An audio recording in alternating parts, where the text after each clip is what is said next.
শিক্ষার্থীরা আগামী বছর থেকে তোমাদের নবম দশম শ্রেণীর গ্রুপ সাবজেক্টের ক্লাসগুলো কোর্সটিকা ফর 9-10 এই চ্যানেলে প্রকাশ করা হবে। তাই নতুন ক্লাসগুলো যেন মিস না হয়ে যায়, এজন্য তোমরা এখনই কোর্সটিকা ফর 9-10 এই চ্যানেলটি সাবস্ক্রাইব করে রাখো। আসসালামু আলাইকুম।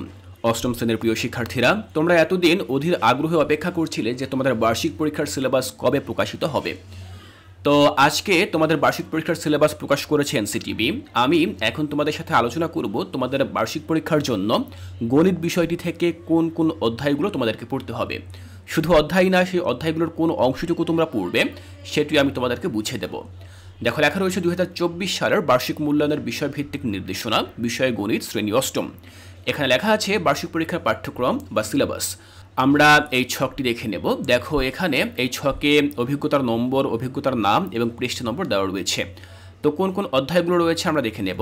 দেখো, 3 নম্বর, 4 নম্বর, 6 নম্বর, 7, 9 এবং 10 এই যে অধ্যায়গুলো, এই অধ্যায়গুলো তোমাদের বার্ষিক পরীক্ষার জন্য থাকবে। এবং একই সাথে সেই অধ্যায়গুলোর কোন কোন পেজগুলো তোমরা পড়বে সেগুলো কিন্তু এখানে লেখা রয়েছে। যেমন তোমরা দেখতে পাচ্ছ 3 নম্বর অধ্যায়, ঘনবস্তুতে দ্বিপদী ও ত্রিপদী রাশি খুঁজি। তো এই যে অধ্যায়, এই অধ্যায় থেকে তোমরা 47 থেকে 70 নম্বর পৃষ্ঠা পর্যন্ত পড়বে। এরপর হচ্ছে 4র্থ অধ্যায়, ক্ষুদ্র সঞ্চয় ভবিষ্যৎ গড়ি। এই অধ্যায়ে তোমরা 71 থেকে 92 নম্বর পৃষ্ঠা পর্যন্ত পড়বে। এরপর রয়েছে 6 নম্বর অধ্যায়, অবস্থান মানচিত্রে স্থানাঙ্ক জ্যামিতি।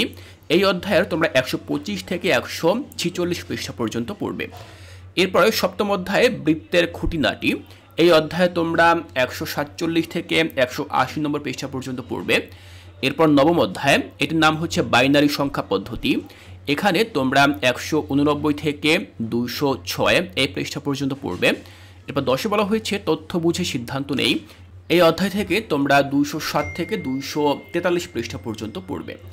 তো এই যে অধ্যায়গুলো আমরা এখান থেকে দেখে নিলাম, এই অধ্যায়গুলো থেকেই মূলত প্রশ্ন আসবে বার্ষিক পরীক্ষার জন্য।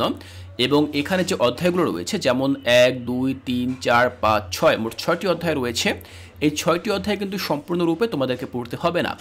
এই অধ্যায়গুলোর নির্দিষ্ট কিছু অংশ, যেগুলো ডান পাশে পৃষ্ঠা নম্বরের এই ঘরে লেখা রয়েছে, সেই অংশটুকুই তোমরা পড়বে। এর বাইরে অতিরিক্ত কোনো পেজ তোমাদেরকে পড়তে হবে না।